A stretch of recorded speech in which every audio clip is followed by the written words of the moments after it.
पैसा वैसा है, पैसे का दिक्कत नहीं है।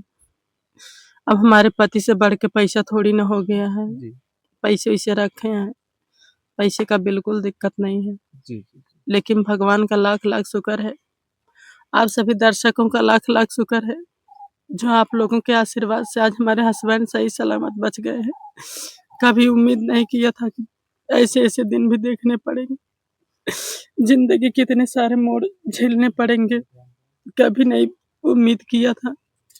दोस्तों नमस्कार। आज हम फिर आ गए हैं उसी झोपड़ी के पास जिसमें आजमगढ़ के जाने माने पत्रकार सत्य की राह न्यूज के चैनल वाले के जो भी रिपोर्टर थे ब्रिजेश सिंह, जो कि शादी करने के बाद शादी करते हैं जौनपुर की मशहूर क्रिएटर रंजना से शादी करने के बाद उनके जीवन में तमाम तरीके का परिवर्तन होता है। और दूसरा परिवर्तन ये होता है कि ये लोग झोपड़ी में रहने के लिए मजबूर हैं और कहते हैं कि अगर आप झोपड़ी में रह रहे हैं, अगर आपके पास मजबूरियां हैं तो कुछ न कुछ परेशानियां आपके जीवन में जरूर आएंगी।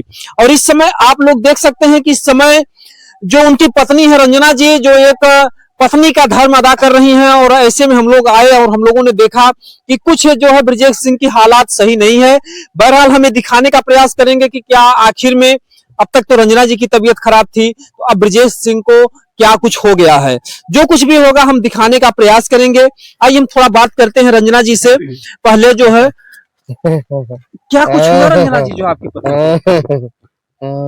क्या बताएं भाई, जिंदगी ऐसे मोड़ पे लाके खड़ी कर दी है, न जीते बन रहा है न मरते बन रहा है। क्या हो गया इनको जो है जो है ये खाना बनाने के लिए लकड़ी तोड़ने गए थे और वहाँ शायद पेड़ पर से गिर गए, तो इनको थोड़ा सा चोट लग गई है जी। आपने कुछ जैसे हल्दी प्याज वाज कुछ लगाया जो है? हाँ, थोड़ी दवाइयाँ लेके आई थी तो लगाए हैं, मरहम लगाए हैं, दवाई खिलाए हैं। डॉक्टर साहब ने इंजेक्शन नहीं लिया था तो? नहीं लगाए हैं इंजेक्शन। अच्छा अच्छा। हाँ, इंजेक्शन लगाए हैं। बहरहाल हम लोग आते हैं यहाँ पर, जैसे कहते हैं कि जीवन जीने के लिए रोटी कपड़ा मकान 3 चीज की आवश्यकता होती है। तो नून तेल लकड़ी हर व्यक्ति जुटाने में लगा हुआ है। आज झोपड़ी में रहने की वजह से इन्होंने सोचा कि हम लकड़ी जो है लेकर के आते हैं और खाना बनाते हैं। ब्रिजेश जी कैसी हालत है आपकी, कैसी हालात है? तबीयत नहीं ठीक है। कैसे आप गिर गए थे? लकड़ी तोड़े गल कमरिया घाव लग गला। जैसे डाल टूट गई थी या पेड़ पे चढ़े थे आप? डाल टूट गई थी। रंजना जी कैसे क्या हुआ? सूखी लकड़ी लेने के लिए गए थे खाना बनाने के लिए। शांत हो जाइए, शांत हो जाइए, अभी आराम हो जाएगा, दवा लिए आराम हो जाएगा आपको। तो क्या कैसे आपको पता चला कि गिर गए? जैसे लकड़ी लेने गए थे तो थोड़ा टाइम लगने लगा, तो यहीं बगल में ही जंगल है जी। तो हम सोचे इतना टाइम क्यों लग रहा है, चलें देखें। तो देखे वहीं गिरे पड़े हुए थे, तब बुलाए, पास के 2-4 लोग आए तो वहां से उठा के यहाँ लेके आए हैं। बहुत जान लीजिए कि जिंदगी में ठोकर खा रहे हैं, किसी का कुछ बिगाड़े नहीं है, इसी के वजह से आज सही सलामत बचे हैं, नहीं तो हमारी जिंदगी अंधियारा हो जाता है एकदम से। कहीं न कहीं से आपके सुहाग हैं, आपके सिंदूर हैं।